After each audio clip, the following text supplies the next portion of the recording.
Hey guys, we're back again for another video. Itong video na to is all about if you're having problems with your CPU overheating. So, meron akong fix dito guys. Kung tingnan natin kung yun ba talaga yung sagot sa fix sa overheating issues ni Intel at the moment. Kasi yun yung sinasabi nila na sobra daw talaga nag-overheat si Intel at the moment. So, ang problema siguro is bad cooler lang or ano ba, baka sa BIOS na talaga yung problema, software issue na, hindi na hardware. So without further ado, let's see. As you can see, yan o, cinematics pa lang yan. Tingnan nyo yung CPU, 5% lang, 7%, 51 degrees Celsius na, naka 23 watts yung usage niya. Cinematic pa yan ha. So punta na tayo sa game. New game tayo. Any faction na lang. I am the rising dawn. Tingnan nyo, in game na yan pa lang yung ano niya, yung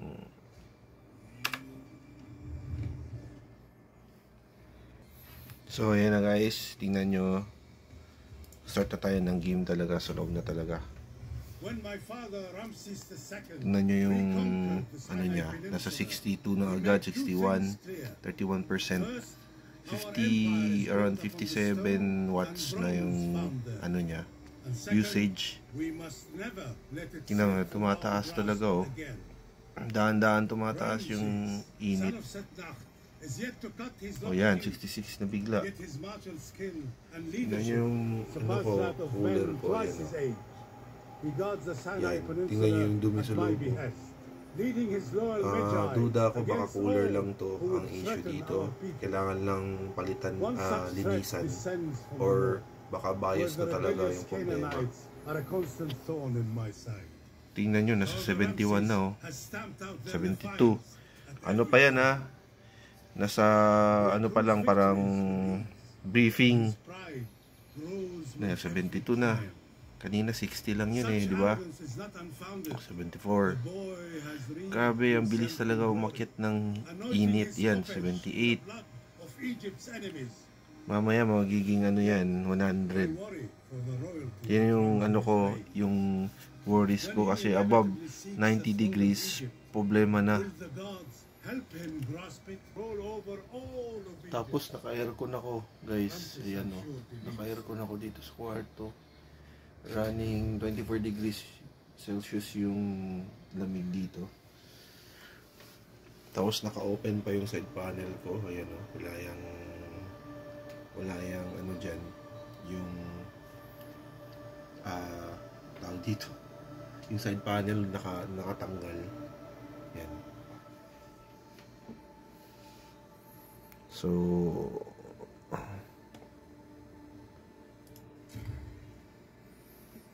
yan na guys, so tingnan nyo, nasa 82 na.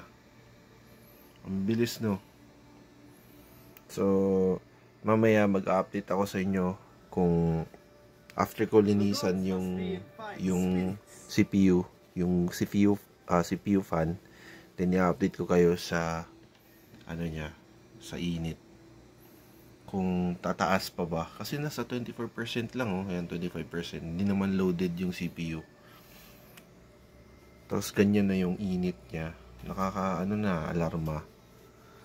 Lalo na siguro kung yan, lalaruin ko siya ng konti.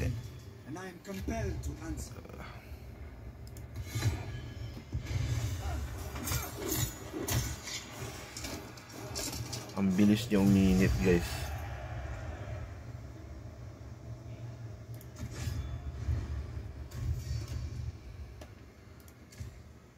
Fate favors me.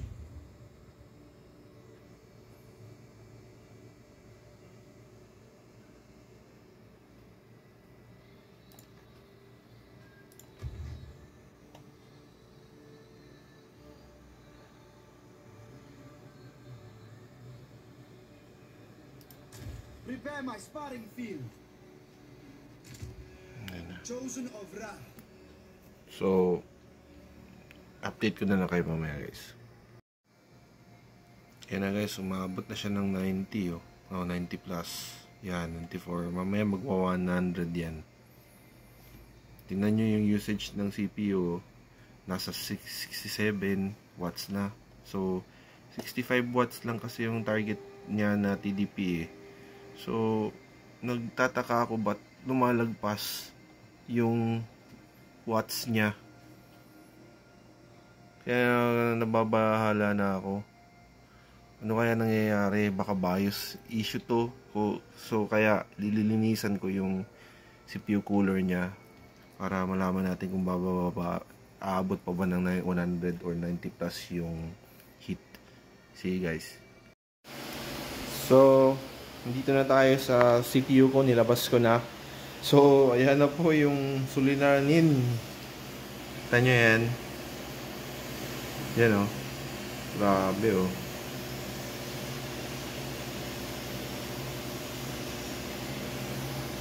Grabe. Kapal na, no? So, isa siguro yan sa dahilan kaya nag-overheat yung aking CPU. Aking processor pala. So, linisan natin to ngayon. Then, tingnan natin yung resulta. Ipalitan natin ng thermal paste. Then, balik natin, sampak natin ulit after natin linisan yung buong fan. Then, check natin ulit yung temps. Same game. Ayan, nakahiga na yung yung CPU. Ready na para tanggalin tong cooler. Okay. So, ayan, natanggal na. Ayan, nakita nyo yung dumi niya. Oh. Grabe na, oh. Yan, yung CPU. Processor pala. Grabe yung dumi, oh. Woo. So, ayan na, yung linisan ko na. For the meantime lang to kasi ipapatoro, linis ko talaga to siya sa technician soon. So, ngayon, for now, ito lang muna gagawin ko. Nilinisan ko lang muna yung, yung processor, yung head, yung ulo ng processor, yung harap. Then, dinower ko lang ng konti ito. At saka nilinisan ko yung, yung base. Para kung tatama sa processor mamaya meron na siyang thermal paste na bago. Then yung fan naman na blower ko ng konti. Yung yung grills tawag diyan, yung pins para mawala lang, makapasok lang yung hangin. So let's see if there's a difference between kanina sa temps kanina at saka while gaming, then ngayon medyo nalinisan na ng konti. So, ito lang yung thermal paste natin na nabili. Ayaw eh. Yan. Ang brand niya is Heinz. Sorry. Mumurahin lang to guys. Tag 30 pesos. Pwede na to for the meantime lang. Hanggang dumating lang yung bagong cooler ko. For the meantime lang to. I'll make another video for that. So, gusto ko lang talaga ma-test kung yung issue ba is sa cooler, so CPU cooler, or mismo na sa motherboard na talaga, sa MOBO, sa BIOS. So, ayan na, nabalik ko na, may bagong thermal paste, then na-blower ng konti yung fan. Gusto ko lang talaga magkita ko if there's a difference between kanina yung sobrang dumi na at saka ngayon na-blower ng konti. Pero nawala na rin yung mga dust dyan na nagbi-build up sa may pins niya. So, makakadaloy na ulit yung hangin ng maayos. So, let's try. So, ayan na. Up and running na siya. Check natin ngayon yung temps niya sa gaming ulit. Yan. Linis na oh. Hehe. Again. Ramses. So, ayan na yung temp niya guys. Medyo, pa ako. Worried talaga ako if ever tataas pa yung temp. He guards the Sinai Peninsula at my behest, leading his loyal Magi against all who would kasi nakita ko yung cooler hindi pala siya pang LG where the LGA rebellious Canaanites are a constant thorn in my side. 1,200. Has stamped out their defiance. So ayan na yung temp niya guys. I hope na hindi na siya aabot ng 100 tulad kanina. So nasa 80 plus siya ngayon. Then let me game a little bit. Witness, gods! Natin. Kasi kanina nasa 60 watts siya, 65 watts, umabot na siya ng 90. Ayun, medyo may improvement. Nasa 80 lang siya pag nagge-game. So those are safe temps naman. And I am compelled to answer. Ay dyan. So 70 watts na, umabot ng 70 watts. Strike hard! Then,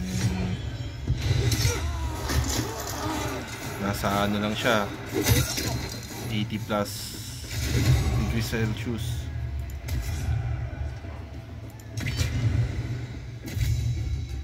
Ay, salamat. Sana ito na yung I grow stronger each day. sagot sa problema ko.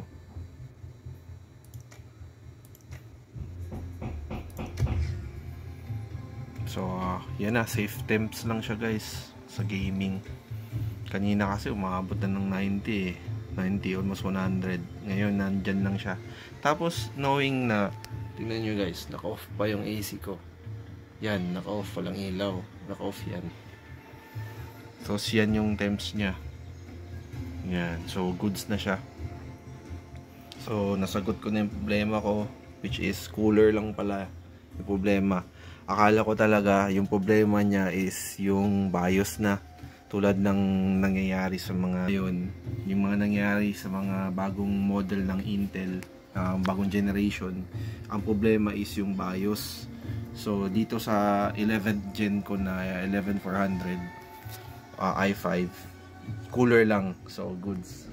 So hanggang dito lang guys. I hope na nakatulong itong video. I hope informative siya kahit papaano, kasi alam ko naman ang dami nyo na nang nakita mga videos na tulad nito, or at least nakatulong sa inyo na hindi pala BIOS ang sira ng mga boards natin, ng mga units natin, kundi yung cooler lang kailangan nyo lang linisan or kailangan nyo lang palitan pag faulty na.